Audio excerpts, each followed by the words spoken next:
Hey y'all, hey y'all. This is Coach Rose AJ, Carnivore Girl for Life, coming to holla at y'all. So let me tell you something about my special guest that I have on. First and foremost, her name is Sandra. She's from Manchester, London. And I'm going to tell you the reason why we're doing this. We're going to make this into a series. We don't know if it's going to be a 3-part series or a 10-part series. We don't know yet. We're going to see how it naturally unfolds. But you guys know that I like sharing stories of transformation or how people are progressing in their life in general, whether it's low carb, keto, or the carnivore diet. So I saw Miss Sandra on Dave's Zero Carb Life. I saw her in an interview a couple of weeks ago.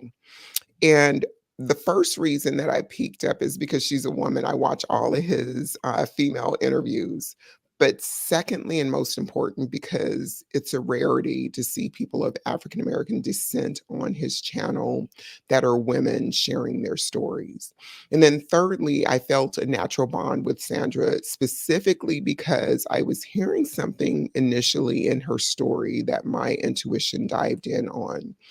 She's very funny, she's very energetic and very outgoing, and she has a sense of humor that captivates people from the beginning. But what I clued in on or what I suspected came true towards the end. And I hardly ever write in the comments. I hardly ever write in the comments because, that takes time and then you got to respond and all that good stuff. But I felt compelled to write in the comments that I would hope, that she's shared a beautiful story and that I hope that we could connect on some level in the future. And she sent me an email, and we're setting this up to be, like I said, a 3-part, 6-part, we don't know how it's going to unfold series, where Sandra is going to come on and she's going to share her journey with us. She's going to share her journey. And if you guys would please support us both by subscribing, liking, and sharing both of our channels, but she has content that's on her channel where she's showing some cooking demonstrations, she's showing parts of her life, and ultimately her interviews or conversations will be included in some capacity there as well. But what I'm going to do now is while we're figuring this out, I'm going to mute myself, continue having my morning coffee, and Miss Sandra is going to take over the conversation, and she's going to share her story at whatever point she wants to share. And one thing that I want to clue you guys in on is that most of you guys know that I have been dealing with childhood trauma all of my life, and that's where my food addiction and my compulsiveness with food began at 3.5. And today it's leveled out for like the past 5 years with the carnivore and intermittent fasting. But I'm honing in on the actual trauma this year. So she and I have some similarities in that capacity, and I'll let her disclose what she chooses to or not to as the conversation goes along. So, Miss Sandra, you go ahead and take it away, girl, because I'm about to sip my coffee. You enjoy. You enjoy. Well, let me tell you basically about myself. My name is Sandra, and I'm 54 years of age. Um, and to be honest, I'm going to. Coach Rose was very right in what she said about my life. Because when I read the comments under Dave Mack's video about me, people were giving me lots and lots and lots and lots of compliments. And it touched my heart. Sometimes made me laugh, sometimes put my hand to my chest to say thank you, Jesus. And what I really want to talk to you about and tell you about my life is that I have been a very, very, very lonely person. Even from childhood days till now, very lonely. And As I need to tell you this because you may have seen a video for Dave Mack. I'm a Christian lady, and in 2015, I went on a weekend, few days holiday to an area of the UK which I can get to very easily from my house that I was living at the time. I was living with my sister at the time. She has been a great sister to me, and she's been a very good support for me over the years of being emotional, abused, etc. But I was 9 years ago. Was it 9 years ago? I can't remember the age, but 45. I'm not sure to do your maths. Um, God said to me, "Move to Manchester." I have no relation, family members, friends in Manchester, UK, when I used to live in London, you know. So I said, "Yes, Lord," and moved to Manchester. And when I moved to Manchester, God connected me to a Christian lady who helped me. You know, she was a really good friend for me. And I call her auntie to this day because I needed her in my life to move on. And when I came to Manchester, God gave me something I've never had before: total privacy. Because when I was in London, everyone knew where I went, when what I ate. I would go to areas of London and eat. And my sister, who wasn't there, would hear about what I ate at that restaurant because someone she knew saw me. They didn't introduce themselves to me, just they looked at what I ate and made sure my sister found out about it, you know. But, and I said to myself many years ago, because I've always believed in God since I was a young child, always believed in God. And not having anyone in my life close. You got three circles of people in your life: an outer circle, like the postman, the office worker, you know.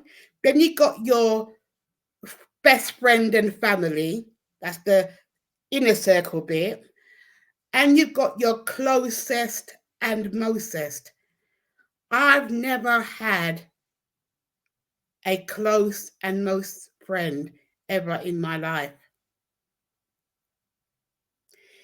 So, And go ahead. so Sandra, if you've never had a close and mostest friend in your life, can Hmm. you share with us maybe some insight on that? How you think that that's impacted your life, not having it like a bestie or somebody that you could call when you were in distress, Yeah. how that's impacted you?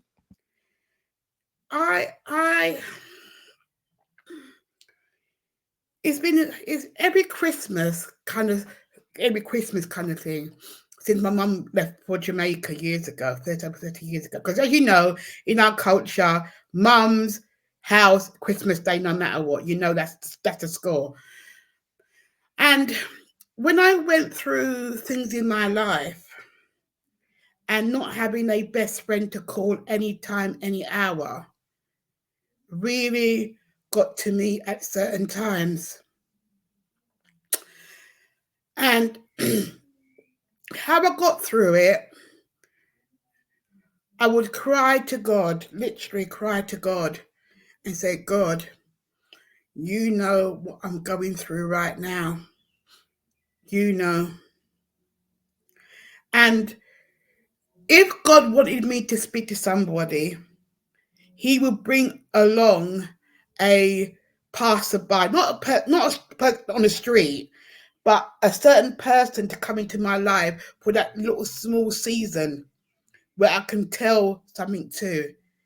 Didn't always happen, but my night times, I remember over 20 years ago, I'll be crying to God in my spirit. And one lady, Rose, was at work with me. You know, a co-worker. Yeah. They don't call you 11 o'clock at night, do they? But this time, this lady did, and she's a Christian lady. She said, Sandra, I've been praying for you, and God has got blah, blah, blah. Now, Rose, I'm a very loving and caring person. You can tell that. And to forward the tape, Rose, on the 1st of January this year, yeah, I said to God, I do not want to go into 2025 the same weight that I came like this year with. And God heard my cry, Rose.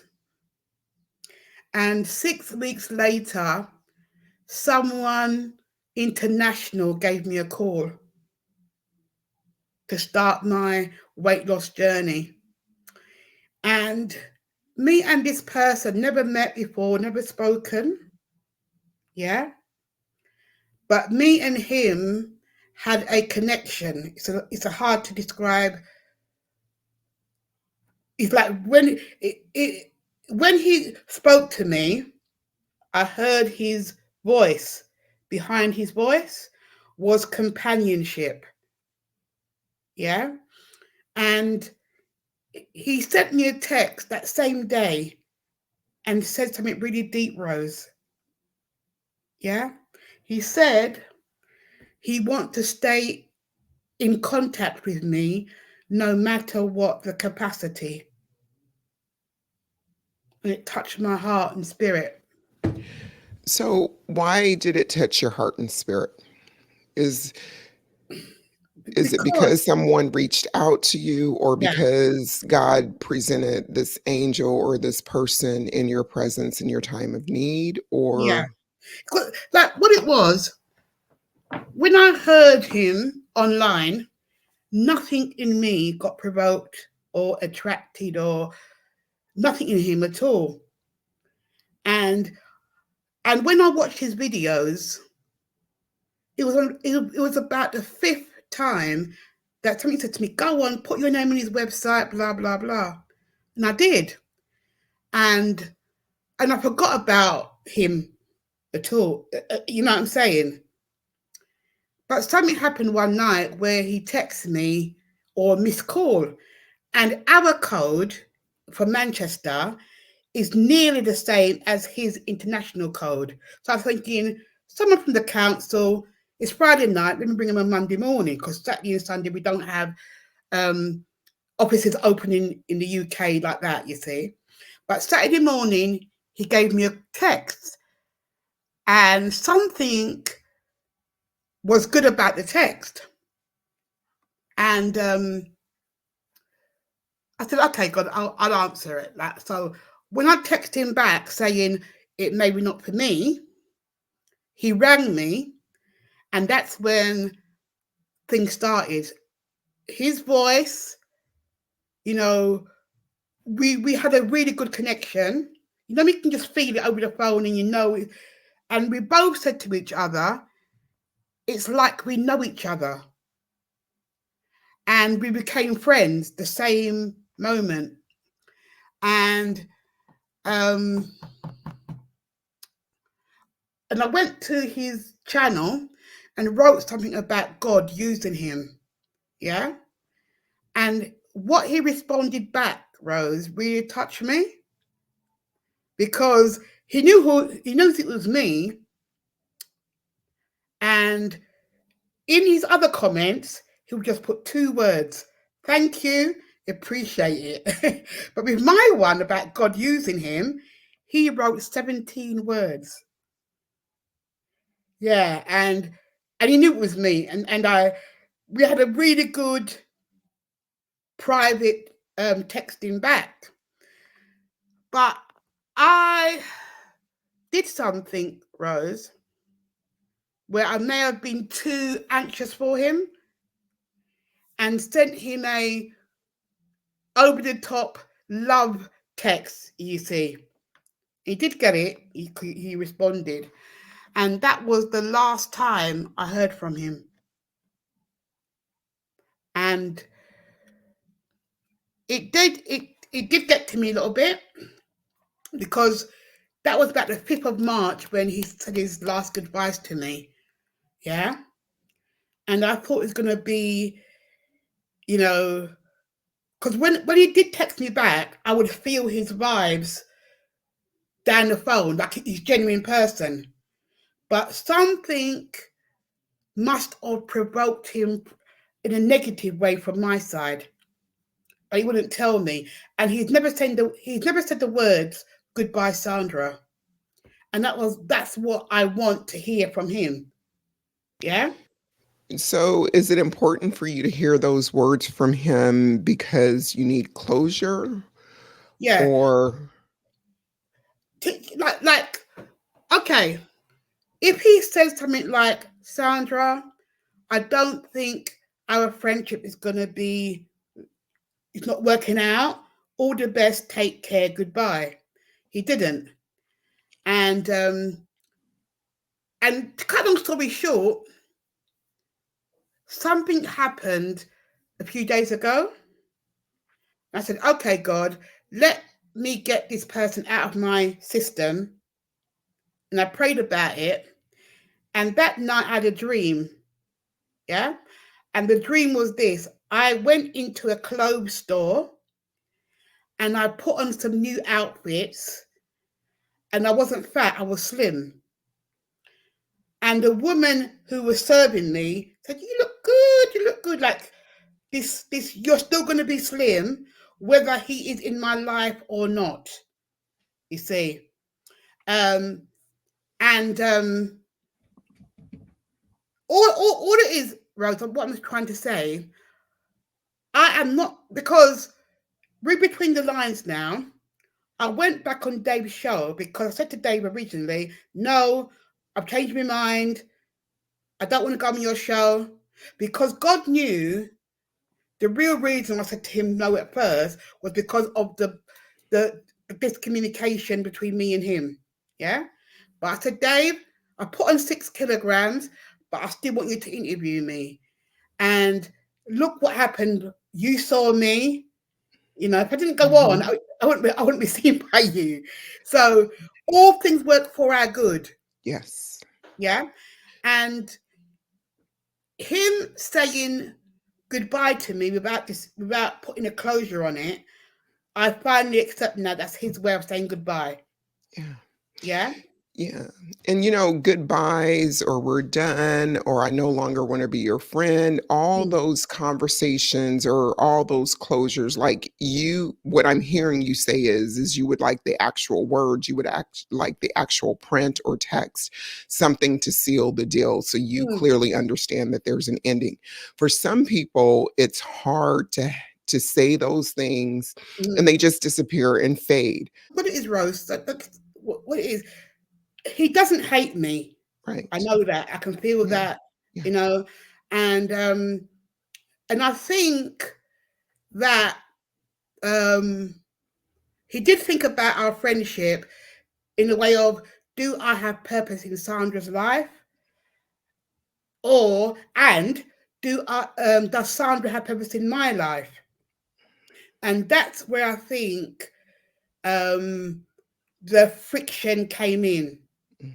You see, because when we first said we're going to be friends, he didn't he didn't say exactly what and how. But did you say exactly what and how?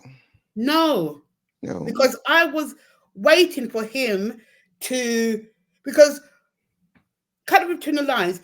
I thought he was going to ask me how much protein am I eating, Mhm. how much fat.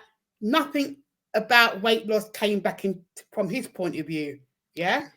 So Okay. I'm thinking, okay, X, Y, Z, and it did flow a little bit. Yeah. Yeah, but 'cause I do like him, to be honest, and he knows that for himself. He does know that, and but when he said to me, blah blah blah blah blah blah, that was my. I picked up from him saying goodbye without saying the Mhm. actual physical words. Yeah.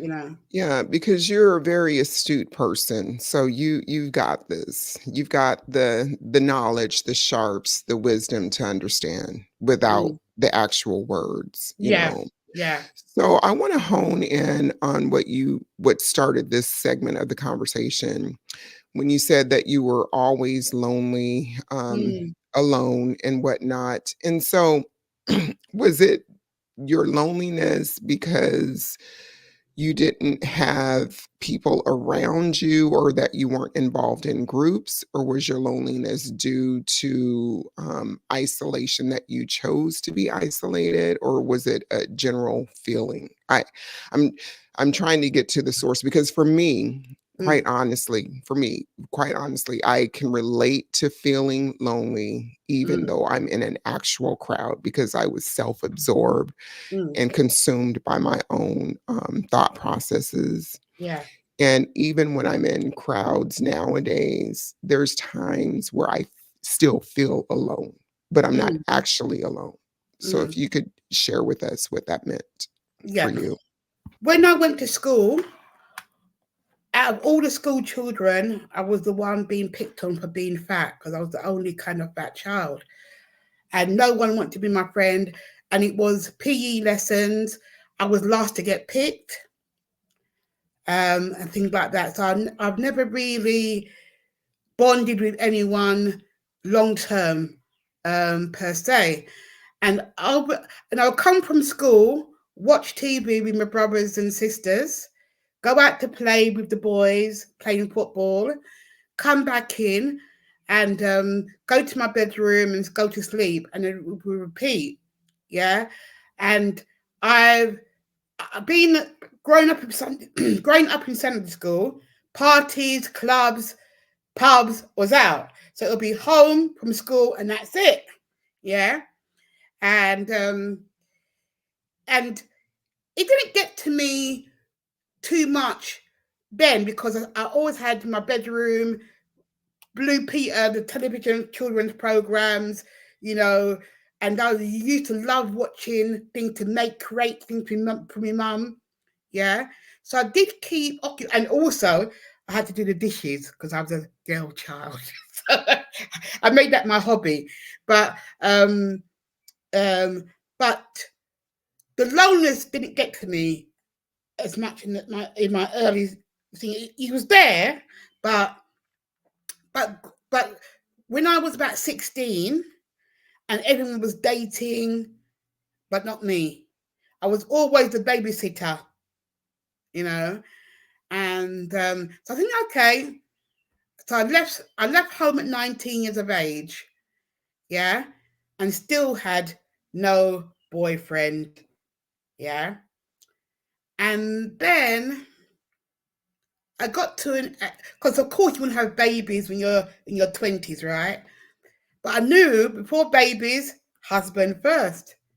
So in my 20s, oh yeah, there's still time. There's still time, mummy. There's still time. Yeah. And then um, I must tell you about Nicholas because when I was about 25, he was about 21, you know, in university or just finishing university, very business minded. And me and Nicholas never dated. We never spent time together in Nando's, Ben and Jerry's, whatever we call it in America, you know, those barbecue places. Never. Yeah. So although he was around, I was still alone, you know. And I can remember coming out of the prayer meeting before we had our Sunday service, and his sleek jacket was next to mine. I'm thinking, Nicholas, 6'3", slim, very attractive, sitting next to me. And it happened where he did establish friendship with me in that kind of terms. Now he did something which surprised me. He went to our pastor in secret saying, I want to marry Sandra. And the pastor said, she's not for you. And we couldn't go any further with our friendship. This was in 1995. And going back to something, when I was 9, Rose, something happened when I was 9. And I said, God, why did it happen? Yeah. Why do I like men of this caliber? And God reminded me to what happened when I was 9. And the same looks of that person, is a teenage boy, is the spitting image of the man that God promised to me. And God said to me one time, he's preaching in South London, go and watch him preach. So I did. Got a blessing. Because preachers of certain calibers, after they preach, they sit in their seat and they don't come down again. So after he preached, yeah, it's funny this one. All the other preachers were praying for other people and praying for this person, but he saw me alone in the corner on his right hand side. He came down, right, and laid hands upon me and said, fall back into God's arms and relax. I was that, Rose. I was that. I was that. Yeah. 2012, there's been no person in my life. None. No one. So when this person came in January, called Yes. February, Mhm. it kind of fit the bill of everything God was saying, Yeah. you know? And something happened, Rose. I called my brother. I got a brother. We very close. We like this. Okay. And I cried out. I said, God, you know, I've been so friendly to people all my life. Where is my one and only now? Yeah. I want a baby, God. Because when it comes to Sunday school, I'm the best in Yeah. my early days, right? Children will literally beg me to come and teach them rather than stay in Oh, the main service. That's how good I am with children. okay. So God knows before I get a baby, I need a husband. Yes. And I'm 54, you got the score, right? So I said, God. So the loneliness, Mhm. yeah, I've coped with it over the years by telling God everything and God being my best friend. Okay. That's how I've coped with it over the years. Okay. Because when I was younger, in my early 20 days and early 30 days, every time it'll be nighttime and it's Christmas or Easter or whatever, I'll be crying inside. Oh, no, not literally outside, but inside. Valentine's Day, Yeah. I forgot about that. You Okay. know, I mean, the last time I sent someone a Valentine's card, I was about 19. Okay. I worked in the office, and there's a black guy there that I liked. And I sent him, you know what I mean? You're Yeah. stupidness. Yeah. But never myself a real one. What do you Can you explain to us what your mind and heart, you describing your mind and heart ready versus throwing people out of your life? Yeah. How would you prepare your mind and your heart to Okay. receive someone? Okay. Let's say this person, yeah, is my spouse for the future in God's eyes. Yeah. Or let's say God has got someone better for me in the future. When the right person comes along, I don't want to be getting his phone number out of my phone, his pictures on my back of my WhatsApp or whatever. I want to be ready for the right person, whoever he is, because let's say, for example, yeah, God's tested because with God, He does His own timing, His time, yeah. And when God, I'm not a marriage counselor, but I've been used in the past, yeah, many times, yeah. Um, when God brings a, isn't God good, Rose? Genesis 2 verse 18, Definitely. yeah. Yes. It says, So let me pose this question to you, Miss Sandra. yeah. What if you got your mind, body, and spirit right for Miss Sandra, just for you, yourself, and Mm-hmm, you, mm-hmm, right? And then the right person would be attracted to you because you've got yourself right for Miss Sandra. yeah. I don't know if flipping it that way is what you're actually trying to say, or if it's a question that I can pose that we can ponder on in the future. But I Mm, mean, if you do the work for yourself, whatever your work is to yeah, do, the yeah, person that is meant for you or the energy that is meant for you will naturally be attracted to you. exactly. Yeah.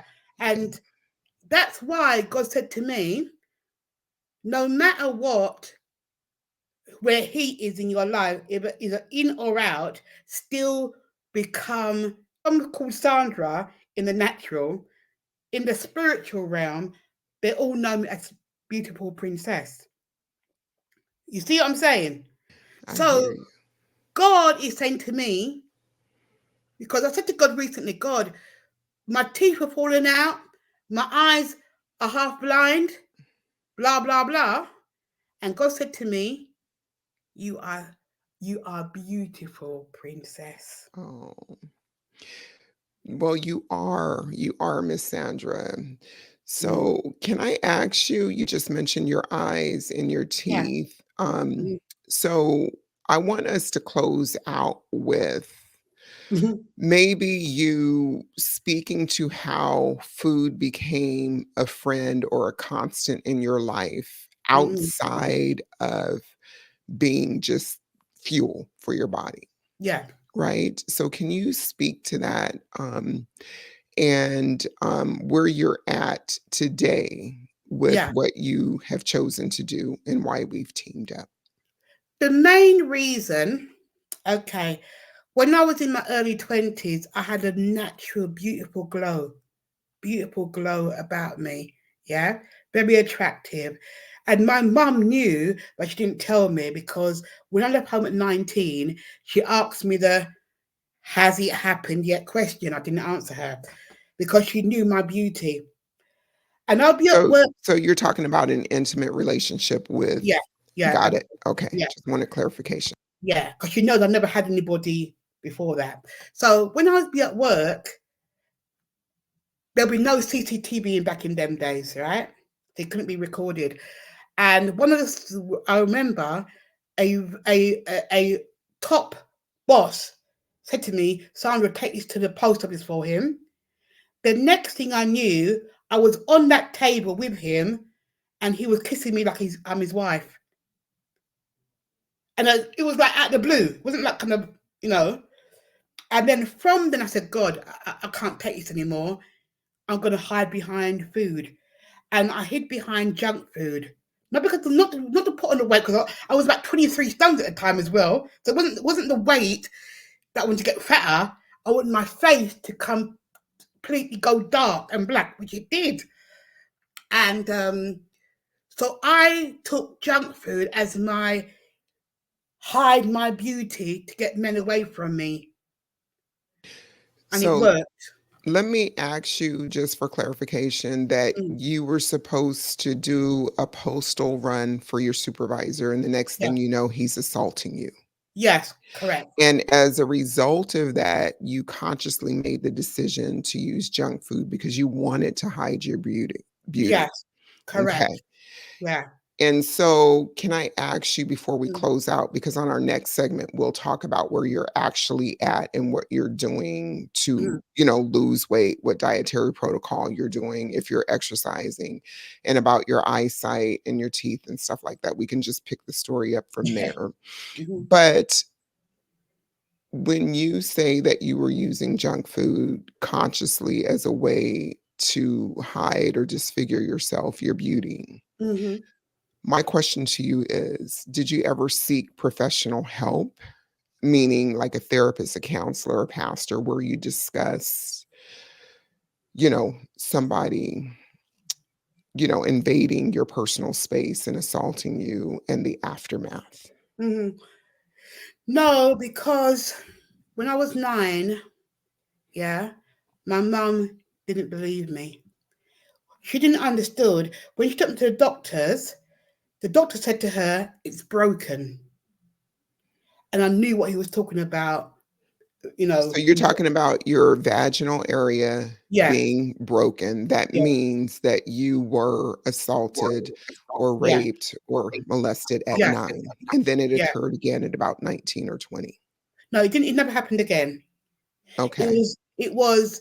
When I told my mum what happened, yeah, it caused friction in the family, and it was like, look what you've done, Sandra. Look what friction you caused in the family now. Because it was on my stepside of the family, and from that, me telling people what I really went through was a kind of a waste of time because who would believe me? Because my mum would have to get involved, and I didn't want her to go through all that again. So when because I had no friends, no auntie to talk to, it was difficult to really. All I could do was say to God, God, God knew why I was eating those junk food every day and not losing weight. Although I go to swimming classes every now and again, but the real root is not to shine my beauty anymore.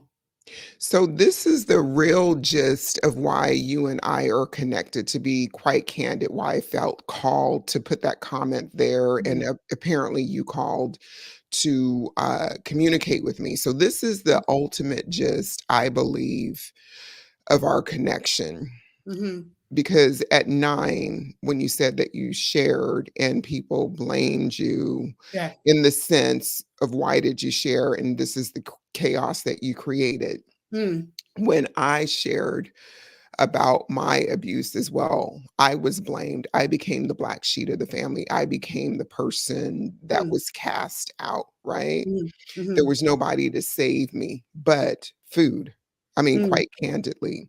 mm. So, depending on what level you want to talk about childhood trauma and how it does impact us immediately and in all the years to come, Yeah. as well as the people around us, Mm, meaning our family, meaning our relationships with our mothers, fathers, sisters, mm, brothers, who mm, are supposed to be entrusted and guide us, but not mm. blame us, right? Yeah. The school counselors, the whole system. Mm. Our conversations can go in so many different areas, Sandra. So it's really what you feel comfortable with. When I was 9, there was a dinner lady. We call them dinner ladies, where they're not teachers. They help you at lunchtime, get to Yeah. your meals, and Cafeteria support. Yeah. yeah, and Yeah. they come with you to the hours break. And her name was Miss Jones. And I said to Miss Jones, "Guess what happened to me last night, Miss Jones?" And I told her, you know. And then the next thing I knew, I was in the headmaster's office, and my mum got involved. Yeah. So Miss Jones was a kind of lastminute.com lady, because after school, I would walk round her house, knock on her door, and talk to her outside her door for about 5, 10 minutes, because she was my kind of auntie kind of figure. And then when my mum found out what happened, I remember she slammed down the phone because she was talking to the person's mum. And the way she slammed down the phone, she said, look, like she was kind of saying to me, like, she was like she was in a dilemma. She knew she couldn't really tell me I'm telling the truth, but at the same time, it's causing friction. So from then, nothing else happened in the way of him. I never went around his house again for obvious reasons. And the police said to me, describe what it looked like, you know, and they're putting me in the tell us what happened, tell us what was he wearing, what color was his vest, describe the shape of it and whatever. Yeah. And I'm thinking, I thought I'm the one Yeah. telling the truth. Why am I being, questioned like this for? Oftentimes victims are re-victimized Mm, again by society, by the system that's supposed to support mm, victims, meaning the police and the counselors and stuff. It's easier to blame the victim yeah. versus the perpetrator. Mm, So I think I want to close out here, Miss Sandra, if that's okay. And then Sure. we'll pick up at very specific points in our next conversation. Mhm. But can you tell people where they can find you, although it'll be in the show notes, where people can find you Yeah. on social media and what your channel has to offer? Okay. As you can see, my channel name is called Sandra McChannel. Um, it's a mixture of everything. Recently, I've been doing a lot of ketovore, carnivore, keto 2.0 cooking of me having baked beans sometimes, no baked beans at other times. I occasionally sing because I'm a Christian lady, and and you can hear it for yourself. Can we close out with this? Yeah. Pardon?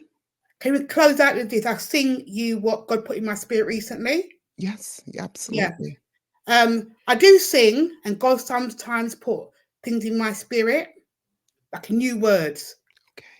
Okay. And this is to encourage you all in the name of Jesus. Okay. Don't be afraid of your future.